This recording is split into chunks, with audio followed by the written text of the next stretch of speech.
Chapter 14. The Voices of Stones, the Wall of a Church and the Wall of a Prison, the Mast of a Ship and a Gallows, the Shadow of a Hangman and of an Ascetic. Aesthetic. Yeah. The Soul of a Hangman and of an Ascetic. The different combinations of known phenomena in higher space. The relationship of phenomena which appear unrelated and the difference between phenomena which appear similar. How shall we approach the nominal world?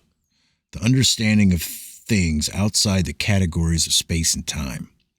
The reality of many figures of speech. The occult understanding of energy. The letter of a Hindu occultist. Art as the knowledge of the nominal world. What we see and what we do not see.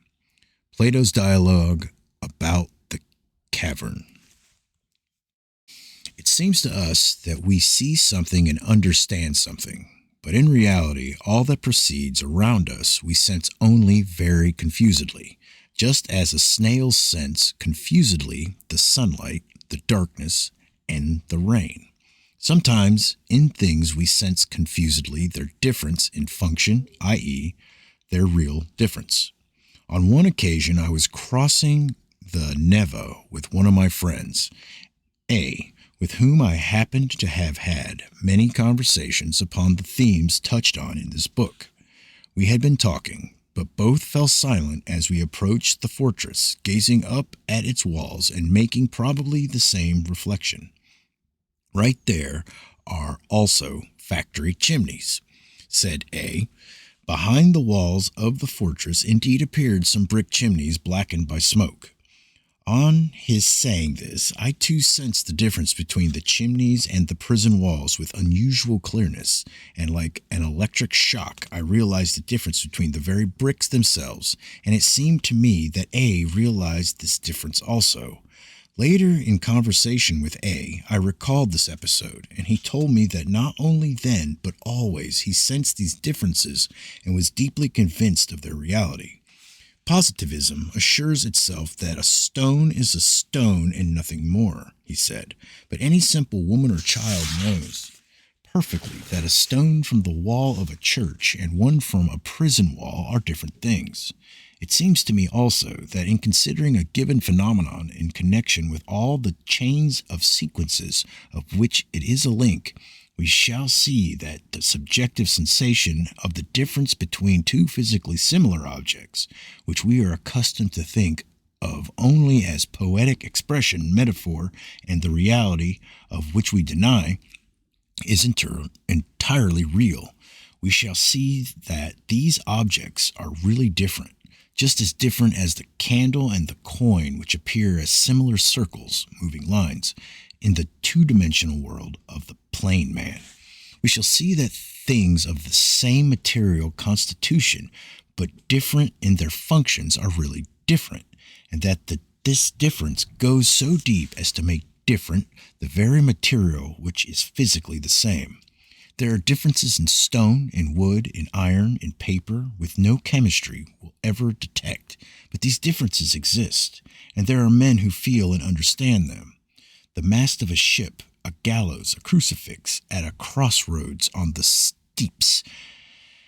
These may be made of the same kind of wood, but in reality they are different objects made of different material. That which we see, touch, investigate is nothing more than the circles on the plane, made by the coin and the candle. They are only the shadows of real things, the substance of which is contained in their function. The shadow of a sailor, of a hangman, and of an aesthetic,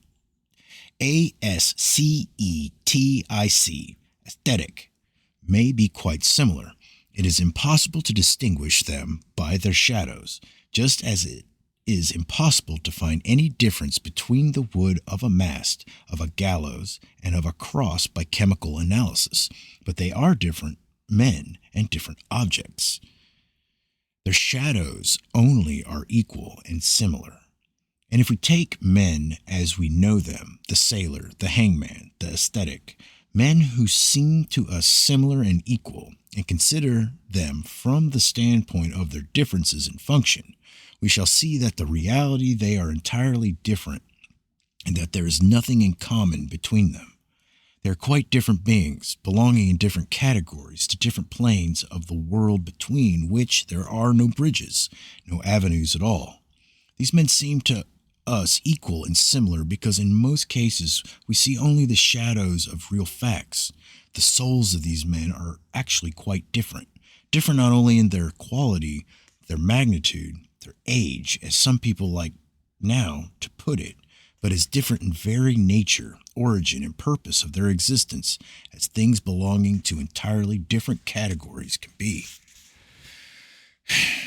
When we shall begin to understand this, the general concept of man will take on a different meaning, and this relation holds in the observation of all phenomena. The mast, the gallows, the cross, these are things belonging to such different categories, the atoms of such different objects, known only by their functions, that there cannot be a question of any similarity at all. Our misfortune consists in the fact that we regard the chemical constitution of things as its most real attribute, while as a matter of fact its true attributes must be sought for in its functions. Could we broaden and deepen our vision of the chains of causation, the links of which are forged by our action and our conduct? Could we learn to see them not only in their narrow relation to the life of man, to our personal life, but in their broad cosmical meaning? Could we succeed in finding and establishing a connection between the simple phenomena of our life and the life of the cosmos, then without a doubt in these simplest phenomena would be unveiled for us an infinity of the new and the unexpected. For example, in this way we may come to know something entirely new about those simple physical phenomena which we are accustomed to regard as natural and obvious, and about which we think we know something. Then, unexpectedly, we may find that we know nothing, that everything heretofore known about them is only an incorrect deduction from incorrect premises. There may be revealed to us something infinitely greater and immeasurably important to such phenomena as the expansion and contraction of solids, electrical phenomena, heat, light, sound, the movements of the planets, the coming of day and of night, the change of seasons, the thunderstorm, heat lightning, etc., etc. Generally speaking, we may find explained in the most unexpected manner the properties of phenomena which we used to accept as given things, as not containing anything within themselves that we could not see and understand. The constancy, the time, the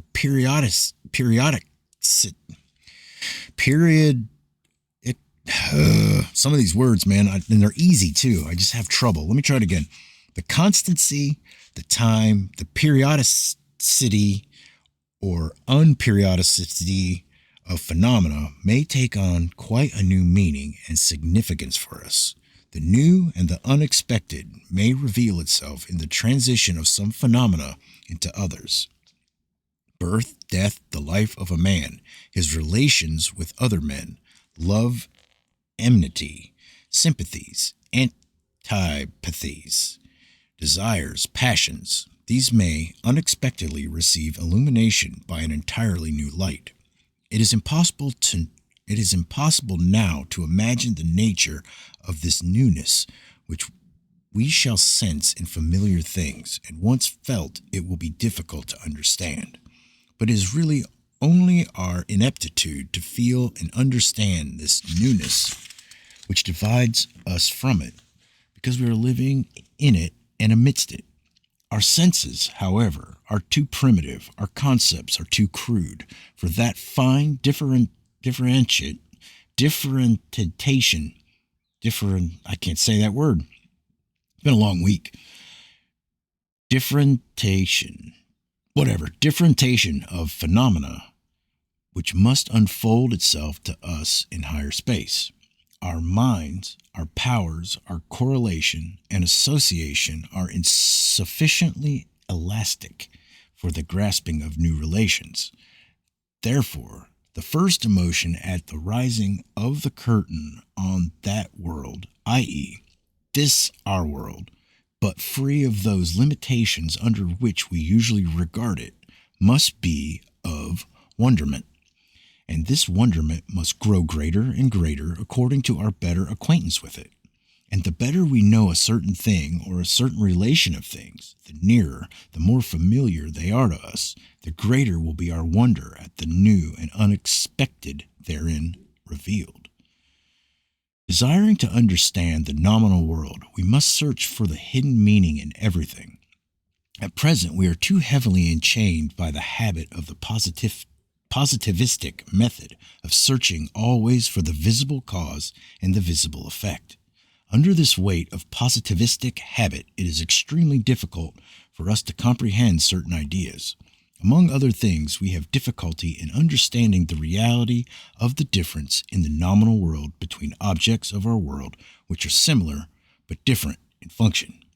But if we desire to approach to an understanding of the nominal world, we must try with all our might to notice all those seeming subjective differences between objects which astonish us sometimes, of which we are often painfully aware, those differences expressed in the symbols and metaphors of art, which are often revelations of the world of reality. Such differences are the realities of the nominal world, far more real than all the Maya illusion of our phenomena. We should endeavor to notice these realities and to develop within ourselves the ability to feel them, because exactly in this manner and only by such a method do we put ourselves in contact with the nominal world, or the world of causes. I find an interesting example of the understanding of the hidden meaning of phenomena contained in the occult world in the letter of a Hindu occultist to the author of the book, A.P. Sennett. We see a vast difference between the two qualities of two equal amounts of energy expended by two men, of whom one, let us suppose, is on his way to his daily quiet work, and another on his way to denounce a fellow creature at the police station. While the men of science see none, and we, not they, see a specific difference between the energy in the motion of the wind and that of a revolving wheel. Every thought of man upon being evolved passes into the inner world and becomes an active entity by associating itself, coalescing, we might term it, with an elemental. That is to say, with one of the semi-intelligent forces of the kingdom. If we ignore the last part of this quotation for the moment and consider only the first part, we shall easily see that the man of science does not recognize the difference in the quality of the energy spent by the two men going, one to his work and another to denounce someone. For the man of science, this difference is negligible.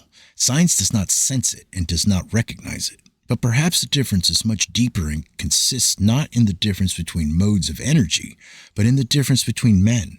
One whom is able to develop energy of one sort and another that of a different sort. Now we have a form of knowledge which senses this difference perfectly, knows and understands it. I am speaking of art. The musician, the painter, the sculptor well understand that it is possible to walk differently, and even impossible not to walk differently. A workman and a spy cannot walk alike. Better than all, the actor understands this, or at least he should understand it better. The poet understands that the mast of a ship, the gallows, and the cross are made of different wood. He understands the difference between the stone from a church wall and the stone from a prison wall. He hears the voices of stones, understands the whisperings of ancient walls, the tumuli of mountains, rivers, woods, and plains. He hears the voice of the silence, understands the psychological difference between silences, knows that one silence can differ from another, and this poetical understanding of the world should be developed, strengthened, and fortified, because only by its aid do we come in contact with the true world of reality. in the real world behind phenomena which appear to us similar often stands noumena, so different that only by our blindness is it possible to account for our idea of the similarity of those phenomena. Through such a false idea, the current belief in the similarity and equality of men must have arisen. In reality, the difference between a hangman, a sailor, and an aesthetic, I think that's the word, is not an accidental difference of position, state, and heredity, as materialism tries to assure us, nor is it a difference between the stages of one and the same evolution, as theosophy affirms, but it is a deep and impassable difference, such as exists between murder, work, and prayer, involving entirely different worlds. The representatives of these worlds may seem to us to be similar men only because we see not them, but their shadows only. It is necessary to accustom oneself to the thought that this difference is not metaphysical, but entirely real, more real than many visible differences between things and between phenomena. All art, in essence, consists of the understanding and representation of these elusive differences. The phenomenal world is merely a means for the artist, just as colors are for the painter and sounds for the musician, a means for the understanding of the nominal world and for the expression of that understanding. At the present stage of our development, we possess nothing so powerful as an instrument of knowledge of the world of causes as art. The mystery of life dwells in the fact that the nomenon, i.e., the hidden meaning and the hidden function of a thing, is reflected in its phenomenon. A phenomenon is merely the reflection of a nomenon in our sphere. The phenomenon is the image of the nomenon.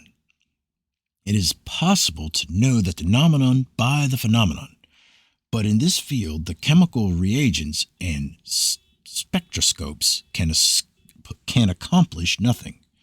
Only that fine apparatus which is called the soul of an artist can understand and feel the reflection of the nomenon in the phenomenon. In art, it is necessary to study occultism, the hidden side of life. The artist must be a clairvoyant. He must see that which others do not see. He must be a magician, must possess the powers to make others see that which they do not themselves see, but which he does see. Art sees more and farther than we do. As was said before, we usually see nothing. We merely feel our way. Therefore, we do not notice those differences between things which cannot be expressed in terms of chemistry or physics. But art is the beginning of vision. It sees vastly more than the most perfect apparatus can discover, and it senses the infinite invisible facets of that crystal, one facet of which we call man.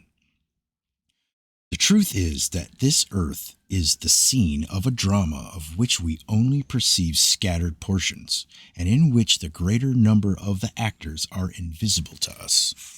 Thus says the theosophical writer Mabel Collins, the author of Light on the Path, in a little book, Illusions. And this is very true. We see only a little, but art sees farther than merely human sight, and therefore concerning certain sides of life, art alone can speak, and has the right to speak. A remarkable attempt to portray our relation to the nominal world, to that great life, is found in book 7 of Plato's Republic. Behold, human beings living in a sort of underground den. They have been there from their childhood and have their legs and necks chained. The chains are arranged in such a manner as to prevent them from turning around their heads.